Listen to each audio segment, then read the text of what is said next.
सेटवरचा पहिला दिवस खूप डिफिकल्ट होता माझ्यासाठी की मी रडले. माझे बाबा खूप असे वरवर म्हणजे सतत ते कौतुक करतच असतात, सतत चालू असतं. पण आईकडनं पटकन कौतुक नाही होत. आणि जेव्हा आम्ही या घरात आलो, कारण आम्ही एक 5-6 दिवसानंतर ते शूट केल्यानंतर या घरात आलो, तर म्हटलं एवढं भव्य घर. ह्याचा जेव्हा लुक समोर आला प्रोमो, तेव्हा आईने फोन केला आणि म्हणाला छान दिसतेस गं. तर मी म्हटलं की ओके. इथे आता मी सिनियर आहे, तर थोडंसं असं होतं ना की थोडे घाबरून असतात की ताई सिनियर आहे वगैरे वगैरे. मंगळसूत्र स्पेशली हे मी सांगेन तुम्हाला, हे बघायला मिळेल की एक छोटं आहे आणि एक मोठं आहे आणि एक वेगळ्या पद्धतीचं मंगळसूत्र आहे. मी सगळ्यांना सांगत होते सेटवरती मुलींना की माझं रोज मला येऊन सांगा की खूप छान दिसतेस, खूप छान दिसतेस. नमस्कार, मी मेधावी खोडके. मटा मनोरंजनमध्ये तुम्हा सर्वांचं मनापासून स्वागत करते.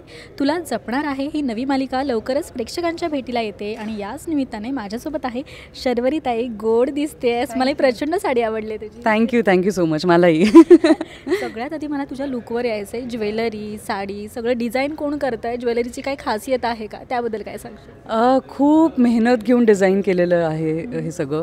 आणि ऑफकोर्स चॅनलचं हे विजन आहे. आणि संपदा आमची जी कॉस्ट्यूम डिझायनर आहे तिने खूप छान पद्धतीने कॉस्ट्यूम डिझाईन केलेले आहेत. त्या कॅरेक्टरला काय सूट होईल, तिची ज्वेलरी कशी असणार आहे.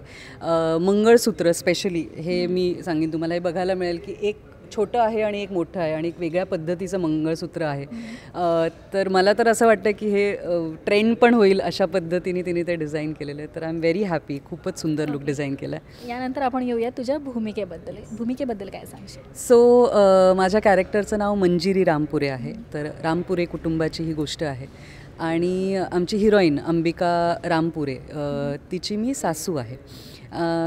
तर मंजिरी रामपुरे ही एक कर्तव्यदक्ष गृहिणी आहे. तिचं तिच्या कुटुंबावरती प्रचंड प्रेम आहे. ती दादासाहेबांची दुसरी पत्नी आहे. त्यामुळे अनन्या आणि अथर्व जो आपला हिरो आहे त्यांची ती सावत्र आई आहे. पण सावत्र असली तरीसुद्धा ती खूप प्रेम करते त्यांच्यावरती, खूप जास्ती प्रोटेक्टिव्ह आहे त्यांच्याबद्दल. आणि त्यांच्याकडनं पण तसंच रेसिप्रोकेशन तिला आत्तापर्यंत मिळत आलेलं आहे. खूप विश्वास आहे तिच्या आईवरती, त्यांचा प्रेम आहे. आणि आपल्या कुटुंबाच्या बाबतीत ती खूप जास्ती प्रोटेक्टिव्ह आहे. म्हणजे कुठलीही गोष्ट जर का त्यांच्या आनंदाआड येणार असेल तर ती अजिबात सहन नाही करू शकत, अशी ती स्त्री आहे.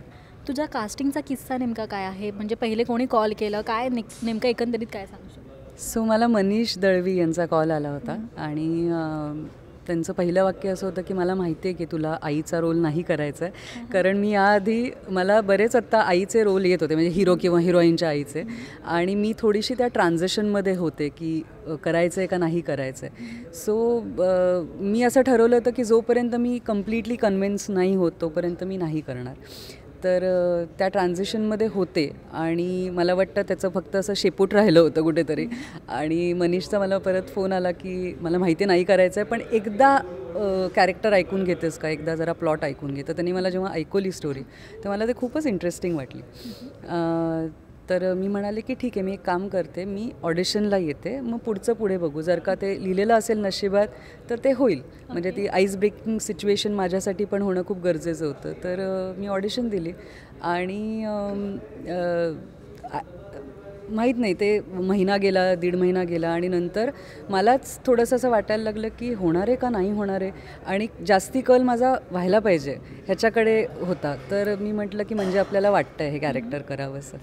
तर आणि नंतर मग सिलेक्शन झालं आणि खूपच आनंद झाला डेफिनेटली. पण आईची भूमिका नेमकी का करायची नव्हती ताईला? काय होतं ना, आईची भूमिका करताना ना ते कॅरेक्टर पण तितकं चांगलं किंवा स्ट्रॉंग पाहिजे. म्हणजे एखाद्या जनरली आपलं ज्या सिरियल्स असतात त्याच्यामध्ये प्रोटॅगनिस्ट खूप कमी वेळेला आई किंवा वडील असतात. तर मला असं वाटतं की मग ते लिमिटेशन येतं त्याबद्दल. आणि ऑफकोर्स एज हे फॅक्टर आहेच आहे तुम्हाला त्या ट्रान्झिशनमध्ये जायला. कारण आईची भूमिका करायची म्हणजे ते जे कॅरेक्टर असेल ते 50-55 वर्षाचं असेल. तर मी जर का त्या एज ग्रुपच्या जवळपास नाही आहे तर मला नाही करावं असं वाटणार. तर हे दोन्हीचं मिक्सचर आहे ते. तर जेव्हा मला ती थिन लाईन होती, ती थिन लाईन क्रॉस करू शकले की नाही ठीक आहे आपली तुमचं स्क्रीन एज पण असतं ना, तर माझं स्क्रीन एज मला माहिती आहे की माझं थोडं मोठं आहे. तर तो ॲक्सेप्टन्स जेव्हा मला आला तेव्हा मी 50% पुढे आले होते आणि जेव्हा कॅरेक्टर उत्तम आलं तेव्हा मी पूर्ण तिथपर्यंत पोचले आणि आय सेड येस असं आहे. सेटवरचा पहिला दिवस कसा होता? सेटवरचा पहिला दिवस खूप डिफिकल्ट होता माझ्यासाठी, कारण हाच त्याच्यातला महत्त्वाचा फॅक्टर होता की मी आईची भूमिका केलेली आहे, पण किती मॅक्झिमम 10 वर्षाच्या मुलाची आई, ह्याच्या पलीकडे नाही. तर मी जेव्हा ते कॅरेक्टर करत होतं तेव्हा मला खूप डिफिकल्ट जात होतं आणि डेफिनेटली मी माझा अभ्यास करून आले होते, पण तरीसुद्धा त्यांनी जे कॅरेक्टर डिझाईन केलं होतं त्याच्यात मी जो अभ्यास केला होता ते एकत्र मिळून त्याचा काहीतरी एक आउटपुट निघणं हे खूप महत्त्वाचं होतं आणि ते सुरुवातीला निघत नव्हतं. सो मी आमच्या डिरेक्टरना सांगितलं होतं की मी कम्प्लिटली तुमच्यावरती विश्वास ठेवणार आहे, तुम्ही जसं सांगाल तसं मी करणार आहे. माझं थोडं जरी काही इकडे तिकडे झालं, बॉडी लँग्वेज चुकली, काही चुकलं तर तुम्ही मला प्लीज सांगा, सतत टोका, काही हरकत नाही आहे, पण ते कुठेही खोटं नाही वाटलं पाहिजे की नाही ही कुठे वाटते यार आई, असंही होऊ शकतं मे बी. तर तसं नाही व्हायला पाहिजे. तर मुळात ना मला एक घरकुल तुमचा प्रचंड आवडलेला आहे. जेव्हा तुला कळलं ताई की आपल्याला इथे शूट करायचं आहे, जेव्हा तू पहिल्यांदा इथे आली, काय तुझं रिॲक्शन? किती भव्य आहे हे घर, तू पाहिलंस ना. त्यामुळे प्रत्येक टप्प्यावरती ना आम्हाला जाणवत होतं की आमची सिरियल केवढी भव्य आहे. म्हणजे आम्ही या घरात यायच्या आधी काही आउटडोअर शूट्स केले होते, तेव्हा ते VFX आणि त्याचं सगळं केलं होतं. एक आम्ही तुम्ही प्रोमोमध्ये पाहिलं असेल की ती फ्रेम माझ्या अंगावर पडते, तर ते शूट करताना पण it was a very difficult scene. म्हणजे मला वाटलं होतं की हां ठीक आहे, फ्रेम पडेल आणि काहीतरी बाजूला होऊ आणि काहीतरी ते चीट करतील. नाही, तिथे फाईट मास्टर आलेले होते. ती फ्रेम प्रॉपर माझ्या अंगावर पडते, येते अंगावरती आणि मग ती लॉक होते एका पॉईंटला. हे सगळं आम्ही दिवसभर शूट करत होतो. सो तो एक मोठा एक्सपिरियन्स होता. त्याच्यानंतर अजून VFXच्या काही टेक्निकॅलिटीज आम्हाला कळल्या, तर तो मोठा एक्सपिरियन्स. मी आत्ता माझ्या कॅरेक्टरविषयी सांगितलं ते. आणि जेव्हा आम्ही या घरात आलो, कारण आम्ही एक 5-6 दिवसानंतर ते शूट केल्यानंतर या घरात आलो, तर मी म्हटलं एवढं भव्य घर. मी म्हटलं की काय म्हणजे, आणि ना तुम्ही आत्ता बघाल की ते एवढं मोठं आहे, तर इथे आपण कसं शूट करणार आहोत, इथे आपण काय काय शूट करणार आहोत, म्हणजे हे प्रश्न आम्हाला पडले होते.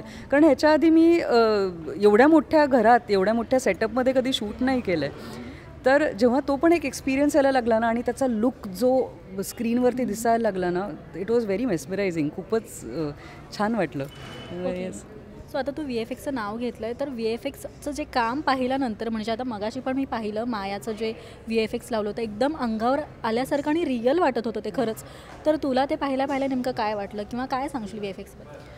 हे बघ, VFX कदाचित आधीही वापरले गेले असतील, पण हां, पण ज्या स्वरूपात आणि इतक्या छान सुंदर पद्धतीने ते डिझाईन करणं, त्याचा आउटपुट इतक्या चांगल्या पद्धतीने काढणं हे खूप महत्त्वाचं आहे. म्हणजे ते इतकं रिअलिस्टिक वाटतं आहे ना. तर असे VFX या सिरियलमध्ये वापरले गेले आहेत. आणि VFXसाठी प्रचंड खर्च येतो. त्याची पर्वा न करता झी मराठी त्याची काळजी घेतं आहे की नाही, काही झालं तरी त्याचं आउटपुट हे चांगलं आलंच पाहिजे. ही खूप मोठी गोष्ट आहे. तर ते त्याच्यावरती खूप काम करत आहेत आणि आम्ही अशा एका भव्य सिरियलचा भाग आहोत, ह्याबद्दल आम्हाला खूप कौतुक वाटतं आहे खरंच. त्यामुळे डेफिनेटली, आणि लोकांसाठी पण ना हे it is going to be a very different experience. नक्कीच. म्हणजे मी स्वतः जेव्हा प्रोमो पाहिला तेव्हा मी आत्ता सांगत होते की मी रडले. एवढी मी ओव्हरवेल्म झाले होते की हे आउटपुट आहे, हे आपल्याला बघायला मिळणार आहे, हे आपण शूट केलं आहे. तर म्हणलं आपण शूट करूनसुद्धा आपल्याला असा एक्सपिरियन्स येतो, तर म्हणजे प्रेक्षकांचं तर काय होईल. तर खूप प्रॉमिसिंग वाटते आहे त्यामुळे सिरियल ही. ताई, जेव्हा तू याची स्क्रिप्ट वाचली किंवा हे कळलं तुला अशी स्टोरी असेल, तर तुला काही रिलेट झालं का? नाही गं. कारण का सांगते नाही गं का, कारण हॉरर आहे ना आणि ते रिलेट होऊ पण नाही असं वाटतं. पण नाही, अपार्ट फ्रॉम दॅट नाते कुटुंबाविषयी पण सॉरी नातेसंबंधाविषयी पण त्याच्यावर भाष्य केलेलं आहे. फक्त हॉरर हाच एक जॉनर नाही आहे त्याच्यामध्ये. तुम्हाला अजून पण वेगवेगळे ट्रॅक्स आहेत त्याच्यामधले, इंटरपर्सनल रिलेशनशिप्स त्याच्याबद्दल पण तुम्हाला बघायला मिळणार आहे. पण रिलेट करण्यासारखं खरं सांगू आत्ता मला काही सांगता नाही येणार. कारण आईची भूमिका करते तर ते रिलेशन मी अजून अनुभवलेलं नाही आहे, तर ते मी इथेच अनुभवते, त्यामुळे ते मी रिलेट नाही करू शकत. सो आत्ता तरी काही नाही, पण पुढे मला काही जाणवलं तर मी नक्की सांगेन. प्रोमोमध्ये मी पाहिलं की छोटी मुलगी जेव्हा आईला गमावते तेव्हा तिचे काही प्रॉब्लेम्स म्हणा किंवा आई लांब असूनसुद्धा मुलीची कशी काळजी घेते, तर तू कधी कोणती पर्सनल अशी व्यक्ती गमावली आहे का किंवा असं काही अनुभव तुझा?